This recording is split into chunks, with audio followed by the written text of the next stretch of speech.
This video is not going to be too long because if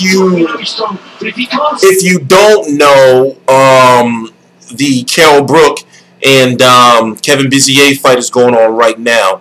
It's 6:50 p.m. Eastern Standard Time, and both of the fights are happening live right now. Chris Eubank Jr. just got a referee's doctor stoppage over Nick Blackwell because of massive swelling over his eye. And basically, no matter what you think about Chris Eubank Jr., he's excited. You know, dude may not be technically sound, he may not be defensively sound, but he whooped Nick Blackwell ass to the point where Nick Blackwell's ass whooping started trending on Twitter. Now, when you see people saying, "Damn, he's tough," or "He's got a lot of heart," or you know, "He's a warrior," that usually means in boxing that you're getting your ass whipped and you're not going down. There was at one point in time in the 8th round where Chris Eubank Jr. threw about 25 straight punches, with many of them getting through. I would say 18 of them, and the referee just stood there and watched. Nick Blackwell wasn't particularly hurt by one single punch, but the uppercuts. Chris Eubank Jr.'s uppercuts must be respected. But one thing I'm concerned about with Chris Eubank Jr. is, you know, what I noticed with the Dmitry Chudinov fight, what I've noticed with the Gary Spike-O'Sullivan fight, and what I noticed with this fight is Chris Eubank Jr. seems to be, Billy Joe Saunders trying to get in the ring. Billy Joe Saunders trying to sell his Max Bursak fight. That's what he's trying to do. Everything's going on right now live, real time. But what I noticed about Chris Eubank Jr. is it's more quantity over quality. He'll hit you with a whole bunch of punches, but it doesn't really, he looks like a powerful guy, but I'm wondering if he's really as powerful as he's trying to portray. I mean, it looks to us. I wonder if he's as powerful as it looks to us. I'm interested to hear what he has to say. Right now, they're announcing the winner. Of course, Chris Eubank Jr. Nick Blackwell lost to Billy Joe Saunders. Billy Joe Saunders has been trying to sell to the public that once he fights Max Bursak, he's going to fight either Chris Eubank Jr. again in a rematch or fight Gennady Golovkin. Many feel that Billy Joe Saunders is not going to fight Gennady Golovkin, and that he wants to fight Chris Eubank Jr. for the money, a fighter that he already beat. Chris Eubank Jr. is also the mandatory challenger for Danny Jacobs' WBA World Regular title. Danny Jacobs is in talk to fight Andy Lee, and I'm guessing that maybe we should see Danny Jacobs versus Chris Eubank Jr. maybe this year, you know, but then there's also a lot of fans who want to see Danny Jacobs versus Gennady Golovkin. But right now, Chris Eubank Jr. is exciting, but I really don't know where his path is going to go. After all, he didn't have to fight Nick Blackwell. You know, he really didn't have to fight it. But he got that European title. What is that, the British or the European? I forgot. But also, what happened to Adam Booth? Did Adam Booth get the sack? You know, why can't this guy keep any trainers? You know, I'm thinking that Chris Eubank Sr. should just train his son himself. He's the one giving him all the directions in the corner anyway. Damn, they went to commercial. I'm going to prolong this video, and right now, like I said, it's the first or second round. It's the first round of the Kevin Bizier Kell Brook fight.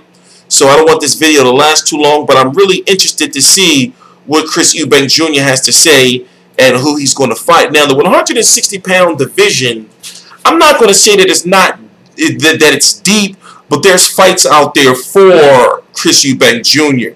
But right now, I'm thinking, well, since he lost to Billy Joe Saunders is now a WBO champion at 160 pounds. It's about time to pursue a title shot. Also, what happens if Chris Eubank Jr. decides to go back with Matchroom Promotions? Remember, Matchroom Promotions lost the purse bid for this fight, and Hennessy Promotions promoted Chris Eubank Jr. for this fight. So he's been with 3 different promoters in the last year. Remember, Frank Warren, Matchroom, and Hennessy. Will he go back to Matchroom? You know, and who would he fight if he goes back to Matchroom? So, like I said, by the way, I'm T Street Controversy. This is T Street Controversy Live. I cover every single major fight live. Follow me on Twitter. All my social media is right down below. Another thing, Chris Eubank Jr. with all this, the dancing and everything, and I noticed, I noticed he fights in bursts. You know, he'll let out all of this aggression, and then he'll back off. When he backs off, it's almost like a video game. That's when you know to attack if you're the opponent. One thing I noticed about Nick Blackwell is after Eubank Jr. will let off of one of his crazy, body punch uppercut flurries, he would back himself into the corner, and Nick Blackwell was having a hard time capitalizing off of that, which is something I think that a better boxer like maybe a Danny Jacobs would be able to do better. Now, Chris Eubank, can he beat Billy Joe Saunders in a rematch? Now, Billy Joe Saunders, even though the Andy Lee fight ended pretty close, Billy Joe Saunders is a very good boxer. I don't believe that Billy Joe Saunders can beat Gennady Golovkin. I don't believe that Billy Joe Saunders can beat a Canelo Alvarez. But at the same time, he's still a 160-pound boxer that has significant, above average boxing skills, and that's just my personal opinion. But when it comes to Chris Eubank Jr., he's somewhat one-dimensional, and also, as I questioned with the Spike O'Sullivan fight, the Chudinov fight, and now the Nick Blackwell fight, he hasn't knocked any of these guys particularly out. The fight was just stopped because he beat the will out of them, and I'm wondering why fucking goddamn, what is this, ITV, what is this, Channel 5? I wonder why they're taking so damn long to get back in the ring and get to the post-fight interview. I'm missing the goddamn beginning rounds of the Kell Brook fight. Now, I'm not interested in the Kell Brook fight. Don't get it twisted. I'm interested in it because I have to watch it because it's what I do. But it's not like I'm like, oh man, I want to see Kell Brook versus Kevin Bizier. But at the same time, I want to get these videos over with so I could take a little small nap because we got the Andre Ward fight versus Sullivan Barrera, which may give me an early night from boredom. So I got to prepare for that, and have all my caffeine ready. What else? Well, let's wait. Hopefully, after this goddamn last commercial, they get back to in the ring. Here we go. Let's hear what Chris Eubank Jr. has to say, or if his father is going to talk to him. Remember, he's never called out Gennady Golovkin, but yet Chris Eubank Sr. has called out Gennady Golovkin. And if they're going to start going to pursue a title shot, who's this trainer? Who's he using as the surrogate trainer? Ronnie Davies, I forgot his name.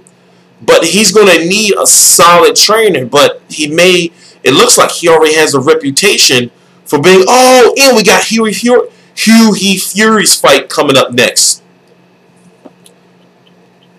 Sir, for the dethroned champion Nick Blackwell, who has been receiving medical care and attention in the ring for the last 5 minutes or so, and he is leaving the ring where he's contributed so much tonight on a stretcher. Oh wow, Nick Blackwell's going out on a stretcher. For his welfare, he has been receiving oxygen from the paramedics in the ring. That was a long ass goddamn commercial break. This is the longest Chris Eubank Jr. video I've ever done. The salutation from the crowd that he so richly deserves. So I think we just need to temper our assessment of what we've seen in the ring by concerning ourselves first with Nick Blackwell's welfare. He put so much into that tonight, Billy Joe, didn't he? He did, yeah. He put a lot of effort into it. I knew he would put a lot into it. Maybe he could have been pulled out maybe a couple of rounds earlier. I think it should have been stopped in the 8th round. But like I say, to be fair, the best man on the night, I'd like to see Blackwell do it better tonight, wasn't his night. It's so difficult to know, though, isn't it? And a championship fighter we heard Gary Lockett between the rounds. We've worked for a year for this. Yeah. It's so difficult. A judgment call. Yo, you know what this remind me of? Obviously, the referee is in the middle. That damn David Hay versus Demore fight with that long-ass post-fight interview. To judge whether he should be allowed to continue. But is that the same announcer? Does the same announcer do Dave TV too over there? We're in a dangerous sport. It's good to have people, paramedics on the side like that. I mean, to take them sort of... They're natural. We're going to miss the Chris Eubank. I'm going to have to do the Chris Eubank Jr. stuff in another video because this is taking too long. Pointless wasting of minutes of video that I could be using on other videos.